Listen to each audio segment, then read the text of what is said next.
Hi hello నమస్తే నేను మీ శ్రీలతని welcome back to Kalyan Shree ఈరోజు ఒక మంచి ఈజీ టేస్టీ రెసిపీతో నేను ముందుకు వచ్చేసానండి. దీని ప్రిపరేషన్ అనేది చాలా సింపుల్గా అయిపోతుంది, ఈజీగా అయిపోతుంది.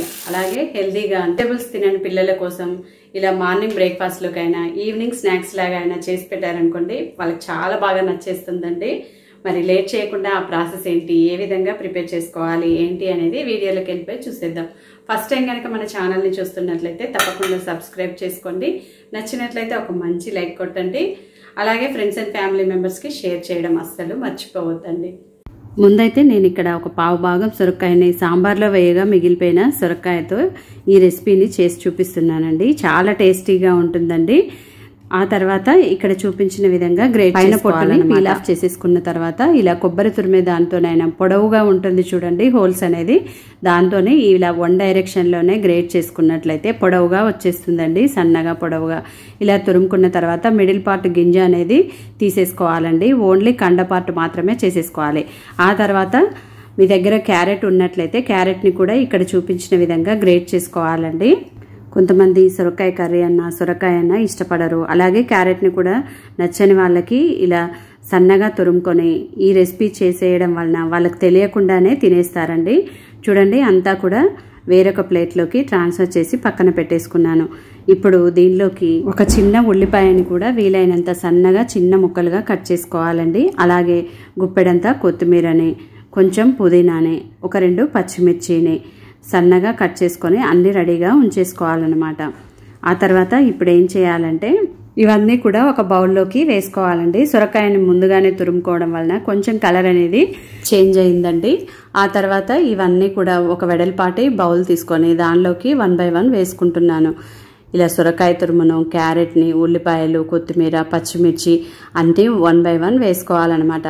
మీరు కావాలంటే పచ్చిమిర్చి, అల్లం వెల్లుల్లిని కచ్చపచ్చగా దంచుకొని కూడా వేసేసుకోవచ్చండి. అలాగే 1/2 స్పూన్ వరకు జీలకర్ర, 1/2 స్పూన్ వరకు వామును కూడా వేసుకోవడం వలన ఫ్లేవర్ అండ్ డైజెషన్ కూడా చాలా మంచిదండి.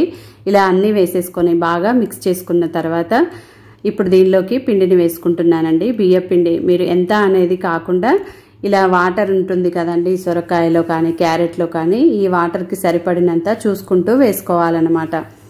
ఆ తర్వాత రుచికి సరిపడినంత సాల్ట్ని, అలాగే 1/2 స్పూన్ వరకు ఇంగువని కూడా వేసేసుకొని ఇందులోకి బాగా కలిసేలాగా కలుపుకుంటున్నాను. ముందైతే ఈ తడితోనే కలిసేలాగా కలుపుకున్న తర్వాత ఇప్పుడు దీనిలోకి 1 కప్పు వరకు వాటర్ని చూసుకుంటూ వేసుకుంటూ కలుపుకోవాలండి. ఇలా చూడండి ఒకేసారి కాకుండా కొంచెం కొంచెంగా వేసుకుంటూ వాటర్ని చూసుకుంటూ వేసుకోవాలన్నమాట. ఇక్కడ చూడండి బ్యాటర్ కన్సిస్టెన్సీ అనేది గరిటె జారుడుగా ఉండాలండి. ఈ కన్సిస్టెన్సీ ఉంటే మనం చేసే రెసిపీ అనేది పర్ఫెక్ట్గా వచ్చేస్తుంది అనమాట.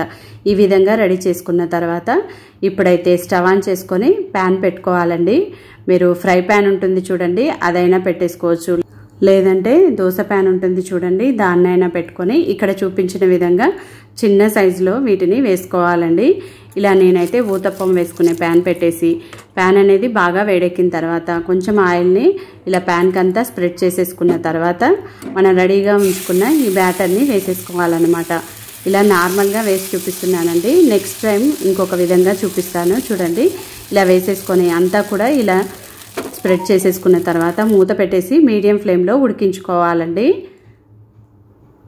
పైన పిండి తడారిపోయిన తర్వాత పైనుంచి కూడా మరికొంచెం ఆయిల్ని వేసేసుకొని 2 వైపులా కూడా మంచి కలర్ వచ్చేలాగా ఫ్రై చేసుకోవాలి. పచ్చిదనం అనేది లేకుండా మీడియం టు లో ఫ్లేమ్లోనే ఫ్రై చేసుకోవాలండి.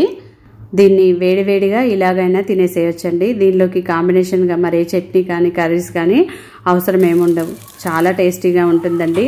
చూడండి పైన కూడా తడారిపోయింది. ఇప్పుడు 1 స్పూన్ వరకు ఆయిల్ని అంచుల వెంబడిగా మిడిల్లోకి వేసేసుకోవాలండి. ముందే ఆయిల్ వేసాము, నాన్ స్టిక్ ప్యాన్ కాబట్టి ఇది ప్యాన్కు అంటుపోకుండా ఈజీగానే వచ్చేస్తుంది.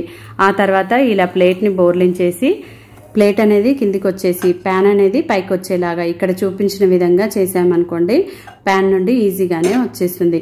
ఆ తర్వాత మళ్ళీ ఇప్పుడు స్లోగా దీనిలోకి వేసేసుకొని రెండో వైపు కూడా చక్కగా ఫ్రై చేసుకోవాలన్నమాట. చూడండి కలర్ఫుల్గా చాలా రుచిగా ఉంటుందండి. బియ్యపిండితో చేస్తున్నాం కాబట్టి కరకరలాడుతూ వచ్చేస్తుంది అనమాట. ఇలా 2 వైపులా కూడా మంచి కలర్ వచ్చేసి క్రిస్పీగా ఫ్రై అయిన తర్వాత సర్వింగ్ ప్లేట్లోకి తీసుకొని సర్వ్ అవుట్ చేసేసుకోవడమే. మరొక రకంగా చూపిస్తున్నా చూడండి. 1/2 స్పూన్ వరకు ఆయిల్ని వేసేసి 1 స్పూన్ వరకు జీలకర్ర, ఆవాలు, 1 స్పూన్ వరకు నువ్వుల్ని కూడా వేసేసుకొని ఆ తర్వాత ఇప్పుడు దీనిపైన మనం రెడీ చేసుకున్న ఈ బ్యాటర్ని వేసేసుకోవడం వలన చూడడానికి తినడానికి నువ్వులు తగులుతూ చాలా రుచిగా ఉంటాయండి. మీడియం ఫ్లేమ్లో మూత పెట్టేసి మంచి కలర్ వచ్చేలాగా ఫ్రై చేసుకోవాలన్నమాట. 2 వైపులా కూడా ముందు చూపించిన విధంగానే అటు ఇటు తిప్పుకుంటూ మంచి కలర్ వచ్చేసి క్రిస్పీగా ఫ్రై అయ్యేంత వరకు ఫ్రై చేసుకున్న తర్వాత సర్వింగ్ ప్లేట్లోకి తీసుకొని సర్వ్ అవుట్ చేసేసుకోవడమే. మీ దగ్గర సొరకాయ లేకపోయినా ఉల్లిపాయ, పచ్చిమిర్చి, పుదీనా, కొత్తిమీర వాటితో కూడా ఇలా బియ్య పిండితో అప్పటికప్పుడు మార్నింగ్ బ్రేక్ఫాస్ట్లోకైనా ఈవినింగ్ స్నాక్స్ లాగా అయినా కానీ చేసి పెట్టేసేయచ్చండి. నైట్ టైం టిఫిన్లు చేసే వాళ్ళకు కూడా ఈ విధంగా చేసేసుకోవచ్చు. బియ్య పిండి ప్లేస్లో గోధుమ పిండిని కూడా వేసేసుకొని టిఫిన్స్ లాగా కూడా చేసుకున్నా చాలా బాగుంటుందండి. ఇంతేనండి. మరి సర్వింగ్ ప్లేట్లోకి తీసుకొని సర్వ్ అవుట్ చేసేసుకుందాం.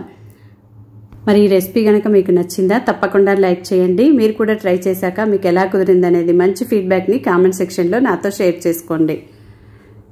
మరి ఇంతేనండి, చాలా ఈజీగా అయిపోయింది కదా. మరి హెల్దీ రెసిపీని మీరు కూడా మీ పిల్లలకి మార్నింగ్ బ్రేక్ఫాస్ట్లోకైనా ఈవినింగ్ స్నాక్స్ లాగా అయినా తప్పకుండా చేసి పెట్టేసేయండి. ఈజీగా కూడా అయిపోతుంది కదా. వెజిటేబుల్స్ తినని వాళ్ళ కోసమని ఈ విధంగా కనుక చేశారనుకోండి, ఏంది అలాగా చాలా చాలా రుచిగా ఉంటుందండి. తప్పకుండా నచ్చుతుంది. మీకు తెలుసు కదండి, మా లైగర్ పక్క నుంచి అరుస్తుంది. కిచెన్లో నుంచి వచ్చే వాసనకి తనకు కూడా కావాలని సౌండ్స్ చేస్తుంది అనమాట. పైన క్రిస్పీగా లోపల సాఫ్ట్గా ఎంతో రుచిగా ఉండే ఈ రెసిపీని మీరు కూడా తప్పకుండా ట్రై చేయండి. మరిన్ని టేస్టీ రెసిపీల కొరకు మన ఛానల్ని సబ్స్క్రైబ్ చేసుకోండి. Thanks for watching. See you in next video.